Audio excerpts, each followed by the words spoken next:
I bet. So if we feel All bad, right, now, do we Lord, look like like he horrible? said before, now before we begin, what I need from all of you is at the count of 3 for you to make as much noise as you possibly can, so all those stragglers back there will think that they're missing something terribly exciting. Are you ready? 1, 2, 3.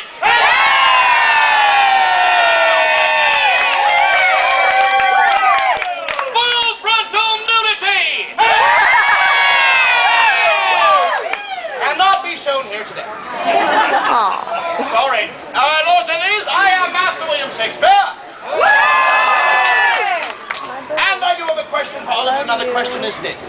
Now how many of you sitting here right now, how many of you here tend to be intimidated by the Shakespearean language? Show of hands. Come on. You're not all English majors. I'm not afraid. I am here to tell Other you there is no crazy reason whatsoever for you to be intimidated by this language. It is simply people talking to each other. I talk to you, you talk to me, you talk to your mother, you talk to your father, you talk to a ghost. Alright, maybe you don't talk to a ghost, but if you did, it would still be conversation, right? Yes. Excellent. For example, if I walked up to you, beautiful woman, if I walked up to you on the street and I said, my lady! If I walked up to you on the street and I said, my lady, I love you, would you understand what I was saying? Well, of course you would. Now, if I walked up to you, my lord. I'm not taking. I'm not going to say I love you, don't worry. If I walked up to you on the street and I said, my lord, I hate you, would you understand what I was saying? Oh, yes. Absolutely. Now, the real question is this. If I walked up to someone like you, my lord, if I walked up to you on the street and I said, my lord, thou art like one of these fellows who, by entering the confines of a tavern, cast me down a sword upon a table and says, God send me no need of thee. Not by the impression of the second cut, draw 7 and draw, indeed there is no need, and thou art you to me from quarrelling. Ow!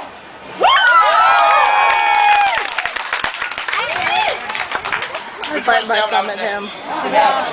All right, now I did cheat. I cheated because I said it very quickly. I said it quickly because it was in conversation. Now I'm going to slow it down and use layman's terms to basically describe what I said to this poor young man right here. So don't take any offense to what I say. I basically said, my lord, thou art like one of these jerks. And when you walk into a bar, you take off your sword, you put it on a table, and you say, I don't need that, I'm fine. Then by the time you are completely drunk, you are fighting everybody in the bar, and you're going to tell me not to fight with people? Did you understand that? Yes. All right, now, lords and ladies, how many of you here know my story of Hamlet? I don't. A few hands go up and the rest of you stare at me blankly. That's all right. Now, I am going to tell you my story of Hamlet. I'm going to use layman's terms. I'm just going to give you the finer points of the story so that way afterwards you can go and read Hamlet or watch it being done. And I believe you will understand it better. Agreed? Agreed. All right, now, who wants to volunteer a young man? I don't. No, my lords, you both have to make candles. All right, now, who wants to volunteer a young man? Come on. We have no young men, we're all a bunch of old farts. Oh, boy. All right, you, come here. A cheer for him, my lords and ladies. Come on. Step right here, step right here. Face these lovely people. Okay.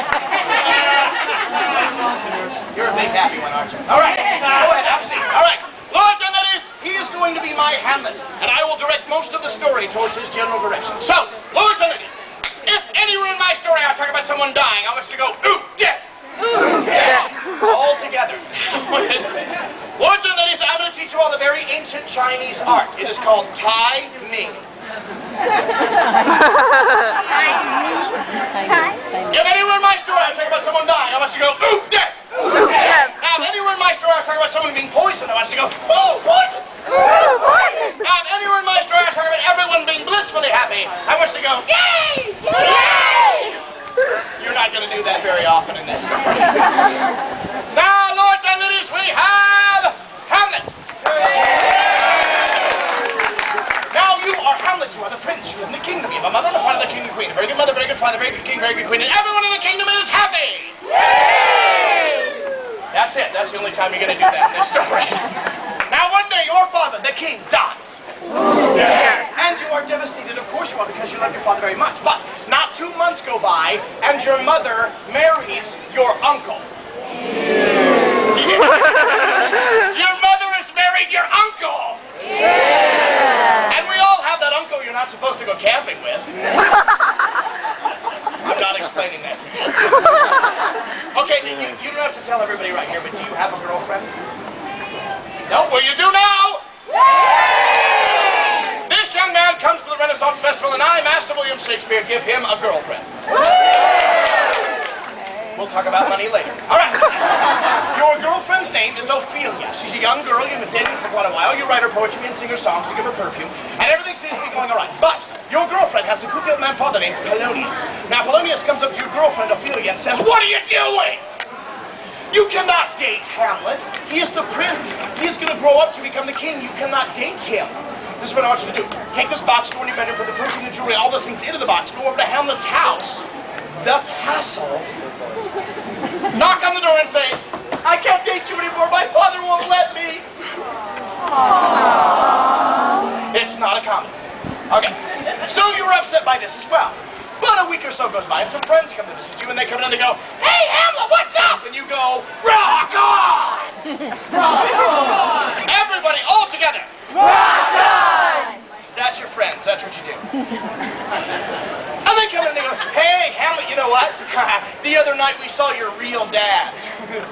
And you, Hamlet, go, "What?" And they're like, "Yeah, we saw your real dad floating around the grass going like this." And you go, "Oh, what?" They're like, "Yeah, come on, we'll show you." So that night you go outside and there, floating around the grass, is the ghost of your father going.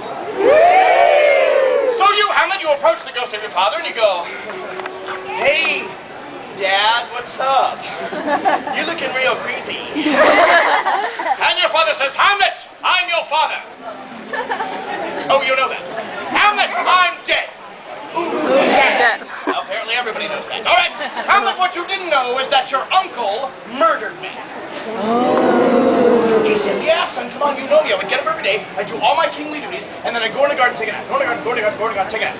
Now, as I was sleeping, your uncle crept into the garden, put a funnel in my ear, and poured poison into my head. So needless to say, I'm dead. But not only am I dead, but I didn't get a chance to confess my sins to God or duty of those sort of things. So where did I go? Directly to hell. So now being clawed at and spit on and called bad names, or they don't like it. What? So you being a good son, I have a mission for you. It's a very simple mission. All you have to do is go and stab your uncle a whole bunch of times to the point he stick till he's dead. And you being a good son, you go, "Okay." Poke an uncle with a stick, okay? He's like, "Great, you are such a good son that I only have 2 rules for you for this mission.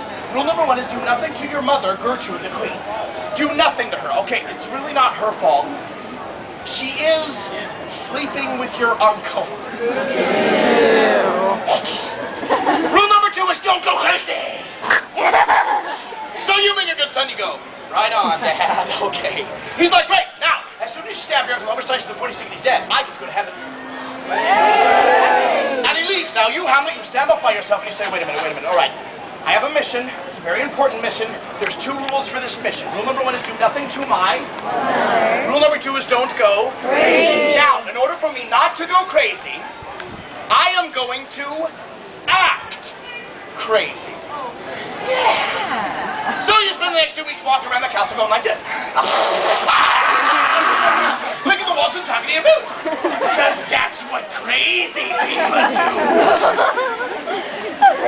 Because you know that by acting crazy, you can find out the secrets that people have from you, and it's beginning to work. Now, as you are acting crazy, your 2 best friends from school will come to visit you, Rosencrantz and Guildenstern. These are your 2 best friends from school. Now, school is very far away, but they come in and they go, "Hamlet, what's up?" And we go, "Rock on!" And we all go, "Rock on!" Because that's your friends. That's what you do. And they come in and you're like, "Hey, guys, why are you here?" And they go, "We have come to visit you because you're a cool."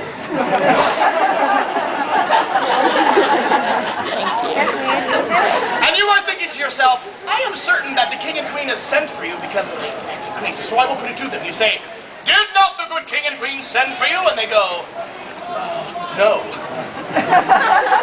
I left a pair of socks at your house." And you go, look, if you're my friends and you love me, you will tell me the truth. They say, okay, we were sent for you. You say, I will tell you why. Because I've been walking around the castle like this. Licking the walls and tying my boots. But I'll tell you a secret. I'm not crazy. And they go, right. They go right to the king and queen and say, he is nuts. He is gone. Now your mother, Gertrude the queen, she thinks you're crazy because you're in love. And a few of you broke your heart, so you're in love. Now your uncle father, he doesn't really care because you just annoy him. You okay? So you continue acting crazy, and as you do, some more friends come to visit you, a bunch of players, a bunch of actors. Don't trust actors, not these actors. They come to your house, and they go, Hambone, how are you, my friend? And we go, rock on! Because that's your friends, that's what you do. And they come in and they go, hey, Hamlet, can we do a show for the king and queen and everybody because we're actors and that's what we do? And you're like, sure. And you, Hamlet, go off by yourself because you start getting afraid of all the things that have been happening lately. You, Hamlet, go off by yourself and you start talking to yourself. Because everyone at Shakespeare talks to themselves, right? Right. Do you know why that is? Why? Soliloquy. Because that is the only person that listens! That too. That's why we do it. So you, Hamlet, go by yourself and you say, wait a minute. I was talking to the ghost of my father? How do I know that was the ghost of my father? Maybe it was the devil wearing ghost dad pajamas! I've already to do that! Put on ghost dad pajamas and say, kill your uncle!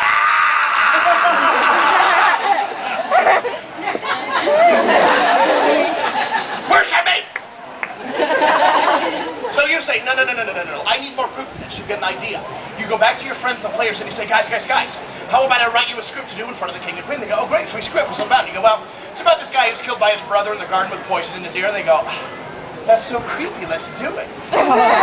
So you, Hamlet, write up the script, give it to your friends, the players, and they do it. Now everyone is there. As they're getting to the part where the killer is pouring the poison into the victim's ear, your uncle father, he freaks out, he goes, bah, I need light, and he runs outside, and you, Hamlet, go, aha!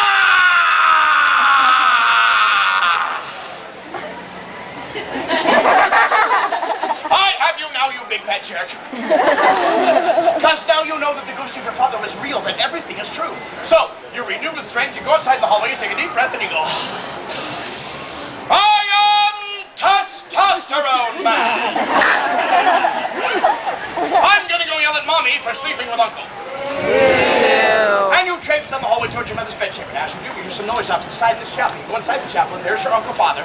Ew. Down on his knees with his chubby little fingers together, praying to God for forgiveness for his sins. And you say, now I will take my chance. You pull out your sword, you sneak into the chapel, and you are ready to thrust this cold steel implement into his bloody pus-filled body. Ew, duh. Gross. With their veins popping out of my neck. That was really graphic. You're gonna try and stab him with your swishy pokey thing. So you go inside of the chapel, you're gonna try and stab him with your sword, but you get afraid again. Say, wait a minute. If I kill him in here, where is he going to go? To heaven. Why do I want to send the murderer of my father to heaven? No, I'm not gonna do that. I'll do it when he's drunk, or when he's being a jerk, but not when he is in the house of God. Whoa. That was graphic.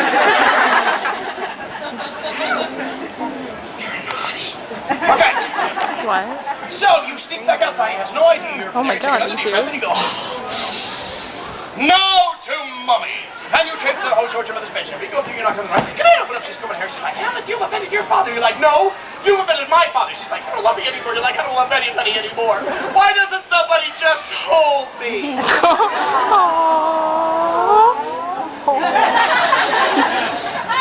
Isn't that how you argue with your mother? Yeah, that's how I argue with your mother.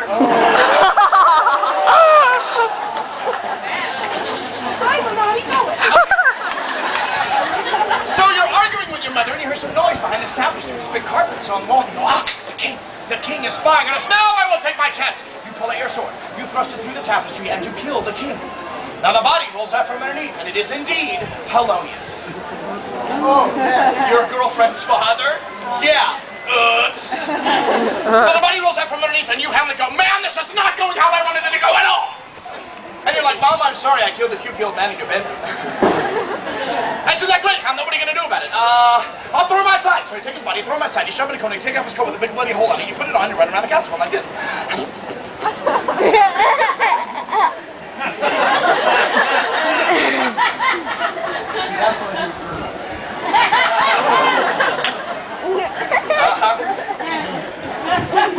But about the same time, your mother, Gertrude the Queen, is upset. I don't know why. But word gets back to your uncle father. Ew. And he says, that is it. I am tired of this punk Rosencrantz Guildstorm. Get me here. Go find Hamlet, bring him to me. And they go, okay. And they go outside to find you running around the castle with a bloody coat on, going like this. Not cool, man.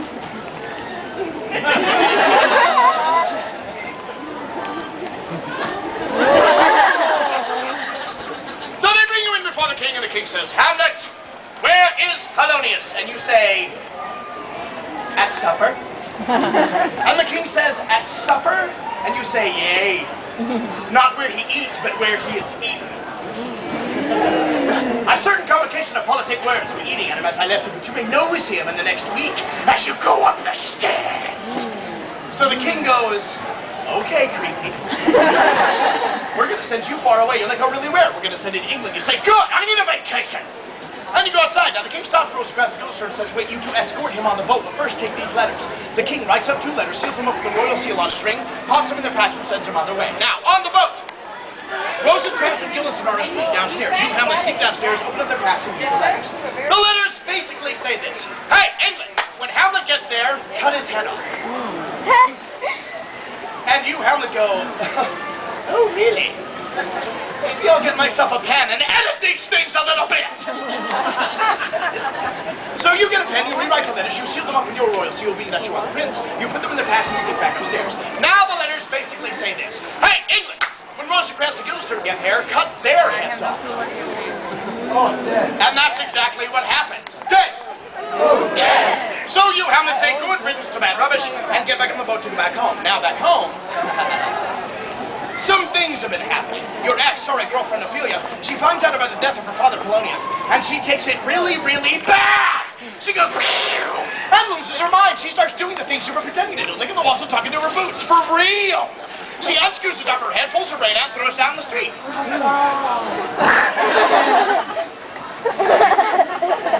Because nobody else is using it. So about the same time, another gentleman has come home. This is Laertes, your girlfriend Ophelia's brother. Now, Laertes has been away learning and fighting and learning to find out what. Hey, Laertes, Hamlet was a big jerk and he stabbed your dad with a pointy stick and now he's dead. And Laertes goes, oh, really? Well, where is this Hamlet then? I might kick his royal backside. And the king says, well, he's over in England and I don't think he's coming back. No head. So also about the same time, your girlfriend Ophelia, she likes to go outside and talk to the weeds and grass and stuff. She climbs up in a tree, falls out of the tree, into the river, and dies. Yeah. So Laertes goes, great, my father is dead. Anything else? Oh yes, Laertes. You know your sister Ophelia, real cute girl? Yeah, she's dead. Yes. And Laertes goes, any other good news, king? The king's like, look, relax, all right? We'll have a funeral for your sister. That's all we can do, and that's what they do. This is about the same time that you, Hamlet, are getting off the boat to go back home. You get off the boat, you're walking down the trail towards your house, the castle. You see the funeral procession, but you're not sure who's dead. You still don't know who's dead, so they dig the whole fucking body inside of it. Laertes, your girlfriend Ophelia's brother, jumps down into the hole and cradles her in his arms. Now you know. And you, Hamlet, go, wait a minute. My girlfriend is dead? Why did that happen? And you approach the real proportion because you love it very much. Now, first person see was the king. And the king goes, dope! And inside he's thinking, why do you still have a head? The second person to see was Laertes, and he goes, oh, I bet I can help. And he jumps on the hole, he jumps on you, and start fighting. This guy. As you are fighting, you push him away, and you say, what is wrong with you? I loved Ophelia, she was my girlfriend. Laertes, I love you too, you're like a brother to me. Why do you treat me like this? Now the king jumps up, interrupting as usual. He takes everyone back to the castle. The king takes Laertes aside and says, man, did I screw that up? He's still got a head, did you notice? And Laertes goes, yes? How are you going to fix this, king? The king says, relax, I've got a plan. We will tell Hamlet that you and he will get swords and daggers and run at each other and try to make points for honor. And Laertes goes, okay. Where are you going? What's the catch? Me? The king says, this is the catch. I have this goblet of wine that I drink from. When Hamlet does well, I must stand up and say, Hamlet, you're the man. Ooh, that's yummy. By the way, Hamlet, I have this pearl, and if barrel and buy cars and stuff. The pearl will be poisoned. I will put it in the wine, it will poison the rest of mine. Say, here, Hamlet, have a drink. You will drink it and die, die, die! So Laertes goes, you are a creepy old man. And I think I like it. This is what I'm going to do, King. I'll go get some poison, put it into my sword, so that way if I can scratch Hamlet, he will die, die, die! So they get together and go, we're creepy guys, super duper creepy. And they go tell you, Hamlet, what's going to happen. And you go. You go inside, you approach Laertes, you try to shake his hand, he doesn't shake your hand. You're like, look, Laertes, I'm sorry. I did not mean to kill your father. Please forgive me. He says, all right, let me think about that for a second. How about no? How about we do this first? You're like, okay. You go, you grab your swords and daggers, and you fight. The fight goes so well that the king does exactly what he said he would do. He stands up, he says, Hamlet, you're the man. That's Hamlet. By the way, Hamlet, have some pearl. You want to get out of this part of my cars and stuff. Poison, poison, poison. He comes up to you, Hamlet goes, here, Hamlet, have a drink. And you go, no, no, no, no, no, no, let me fight. You put it on the table over there and I'll drink it later, okay? I'm just going to fight first. And the king goes, that's a great idea! I'll put it right there if you're thirsty. There it is, right there. Hamlet's cup, nobody drink it! And he sits back down. You fight again. You do so well the second time that your mother jumps up. She says, that's my boy! He's so cute, running around swinging the sword, he's all sweaty. I think I'm going to drink a toast to him. And drinks from the poison goblet. So the first person to see this is the king, and the king goes, dope! This is not going how I wanted it to go at all! And he looks at Laertes, and Laertes goes, look, you freak. You're the mutant who poisoned the whole goblet of wine so anybody can drink it. He's like, you know what? I have a sword. It does have poison on it. Guess what? I'm still holding it. You fight again. You do so well the third time that Laertes realizes he can't beat you. So Laertes cheats. As you pass by, he scratches you with the poison sword. Now you push him away and you go, what is your defect, man? And you jump on him and you start fighting. Fisticuffs. As you are fighting, you accidentally switch swords. Now you, Hamlet, have the poison sword. You were unaware of this, but you were so upset with what Laertes has done that you thrusted him and you hit him. Now Laertes reels back from the wound and goes, oh man, does that suck? Let me get this straight. I had a poison sword. I was just stabbed with that same poison sword. So that would make me an idiot. Now, as you are fighting, a neat pull apart, someone falls in the crowd. Everyone looks over at your mother, Gertrude, the queen, falling down. Now, the king jumps up and he says, oh, she's not sick or anything. She's just swooning because there's a big, sweaty man fighting with swords. Anybody believe me? Oh, crap. So you, Hamlet, go to your mother, cradle her in your arms, and your mother says, Hamlet, the cup is poisoned. And you say, oh, really? And you get up and you say, villainy, treachery, seek it out! And Laertes says, it is here, Hamlet. It is here. I am justly killed with mine own treachery. Look at the sword you were holding in your hand. You look, you see it's not your sword. It has poison on it. He says, you are poisoned as well. And the cup is poisoned. And do you know whose fault it is?